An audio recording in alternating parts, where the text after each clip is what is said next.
So these are the 307 Sub-x. We're going to test it out in a 1 and 5 first and see if they hold together, and then we'll go to the 1 and 3. I have in my hands for the very first time a 338 ARC cartridge. Oh, wait. That one's 338 Spectre. They're very similar. We actually have Hornady Brass 338 ARC. Of course, it's very similar to 338 Spectre. We're going to talk about that. This has the Sub-x bullet. This has the 307 subsonic bullet. It's designed to perform at lower speeds, muzzle velocities down to 900 feet per second. As we mentioned, it is just incredibly similar to a 338 ARC. Now, in this video, we're going to talk about a couple of things. We're going to talk about this Sub-x bullet and its performance in different twist rates. We're also going to talk about some conspiracy theories that have to do with Big Red. And we're going to talk about a couple of different directions that I see 8.6 Blackout headed. We'll start off answering a question from the audience. This was left on one of my shorts a couple days ago. And they said with all of the 338 calibers, which is 8.6 Blackout, 338 Spectre, and now 338 ARC, there's also Fed, and there's several other 338 calibers. So really he's asking, why do we need all these different chamberings in the same caliber if they're basically all shooting the same weight bullet? And I can see how at some level that question makes sense, but if you zoom back a little bit, you'll realize there's a large difference between these three offerings, and most of that has to do with the twist rate. All right, so starting off, here's 8.6 Blackout. This is a 1 and 3 twist. I did a whole video on twist rates. I'll leave it pinned up here. The issue with the twist rate here is that the 1 and 3 does do something. Whether, we're not really doing Mythbusters here or anything, but the 1 and 3 does do something. It's designed very specifically, and that is why this one is still the king. I know the AR-10 size guns are a little bit more challenging and the AR-15s are a little bit more appealing. That's why I like, as an alternative, the 338 Spectre. This is a 1 and 5 twist chambering. You can do it in others because this is a Wildcat, so you can do whatever you want. 1 and 5, I've seen some 1 and 6, 6.5, but the 1 and 5 twist with this also takes advantage of some of the twist rate stuff. Opens up a little bit more accuracy, long range, supersonics, things like that. But the 338 Spectre is a really interesting offering. And then the 338 ARC. This is the latest one, came out from Hornady a couple months ago, and it's created quite a bit of buzz. It's looking to create a little bit of stir. It was pointed directly at these other calibers, and Hornady just wanted to do it in their own way. I want to show you this Sub-x bullet here from Hornady. It's an interesting design. Now, this is a lead core bullet. This is a cup and core bullet. It's not a solid copper like these. This is actually the projectile that's inside this 8.6 Blackout. You can see how big it is, and then compared to the entire offering here in a Spectre, there it is compared to the entire of the 338 ARC. Now, this is a cup core bullet, lead core, essentially a metal jacket. We've been told that when you shoot it through a fast twist barrel that the cup and core bullets are going to come apart. We've seen that happen actually, and so a lot of the FMJs and things like that people are trying to run in the 8.6, it just simply doesn't work. It shotguns out. We've seen ruined suppressors. We've seen all sorts of stuff. My understanding was that Hornady did not want the 1 and 3 due to they wanted to be able to use this bullet. This is a bullet that they already have in line. That bullet technology is not new to them. They're using it in other calibers, and they're now going to be offering it in 338. This 338 ARC that uses a Grendel case necked up, in this case, to a 338. They also offered this in a 1 and 8 twist barrel, which gains you only stability, and from that retained energy that is rotational energy, allows you to keep it more other than just the linear energy. Again, more on that in that twist rate video that's pinned. Maybe I can pin it twice. I don't know. Maybe it'll be here as well. We go more into some of this twist rate stuff, but we were told that this bullet would not work in a 1 and 3. Hornady was going to run with the 8.6 Blackout. They were in cahoots with Q, the inventor of the round, and we saw Hornady submit and then retract a SAMI submission. That's how it's been explained to me. I could be wrong, but that's my understanding.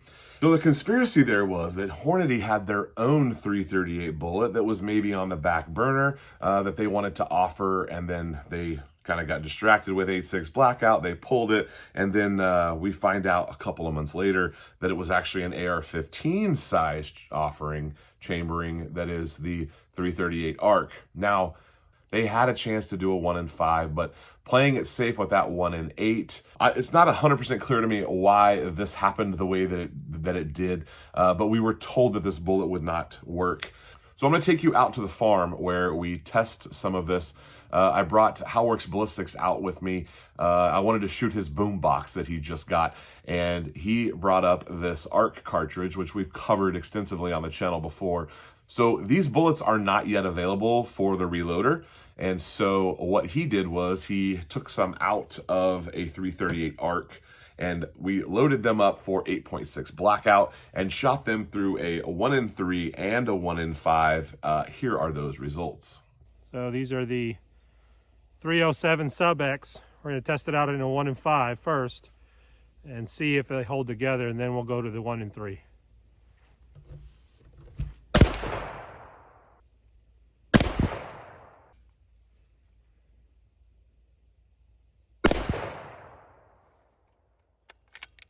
So look at this, rounded hole. Is that us right there? All right. Is that awesome? Well, now I want to see if it holds together in 1 in 3. I'm curious now too. Oh, I'm betting not. heck.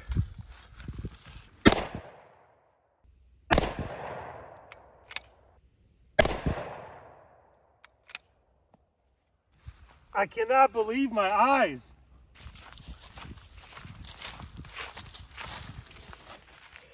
No keyhole, no nothing, no shotgun.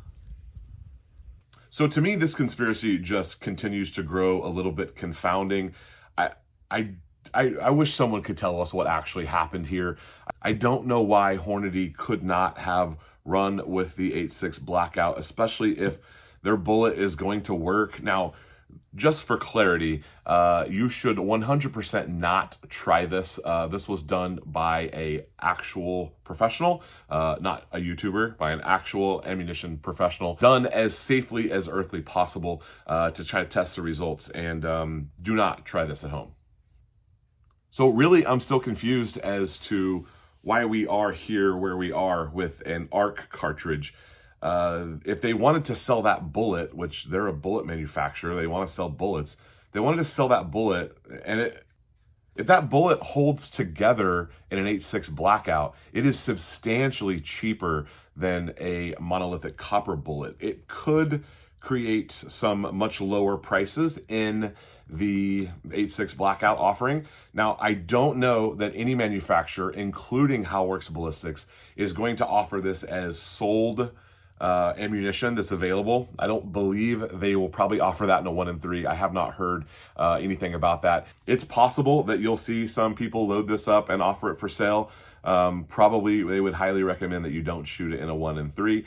I have a 1 in 5 twist just so that we can test stuff for the channel, and I would imagine it would be fine for a 1 in 5 twist, but that's not up for me to say.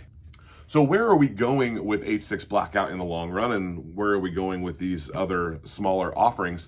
There are some definite pros and cons when you're talking about subsonic hunting. Your range is limited. You're going to see people say that you can shoot subsonic out to 400, 500, 600 yards. And while that's technically true, if your SDs on your reloads are not absolutely perfect, you will miss what you're shooting at by a lot. It makes so much difference in subsonic because the arc is so substantial when the velocity is so low. What are we going to see in the future as far as what 8.6 blackout's going to offer from a bullet? I still believe that we are several breakthroughs away from this being fully dialed. There's no reason why you should hesitate in building an 8.6 blackout because there's so much information out there. We have manufacturer support, Phantom Defense, Callaway Ballistics, Halworx Ballistics, Aiken Arms, Gorilla, Steinells. There's all sorts of 8.6 ammo on the market. So you can go buy a gun, build a gun, and buy ammo off the shelf. That's kind of the idea for most people who aren't going to reload their own, and that's totally fine. But those breakthroughs for me could come from a couple of different places. If we can further test this Sub-x bullet, and if it can actually hold together to a 1 in 3, that would be amazing. I also think that the weight of the bullet, there's going to be some crazy revelations happening with our weights. Is it possible that we could go heavier or lighter? All of those things with the 1 in 3 twist could be really cool.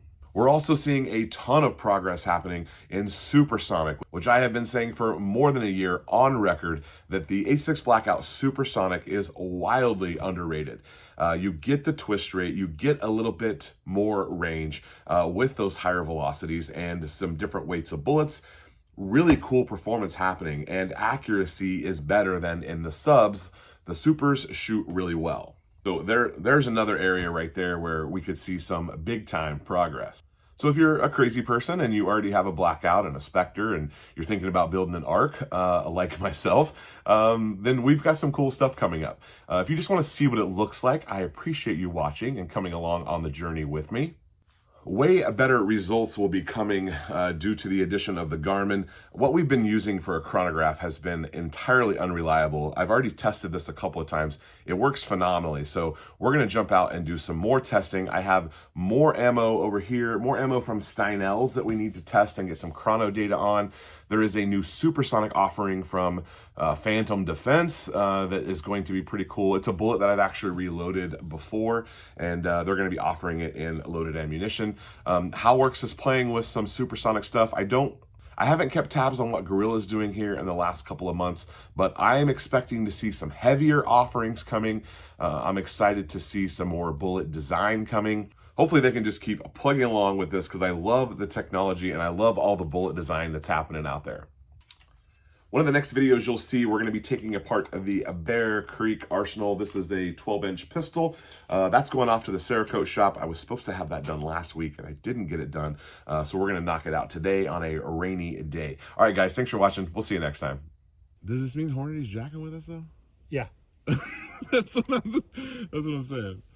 Because why did they, if they, the whole reason, let me turn this off.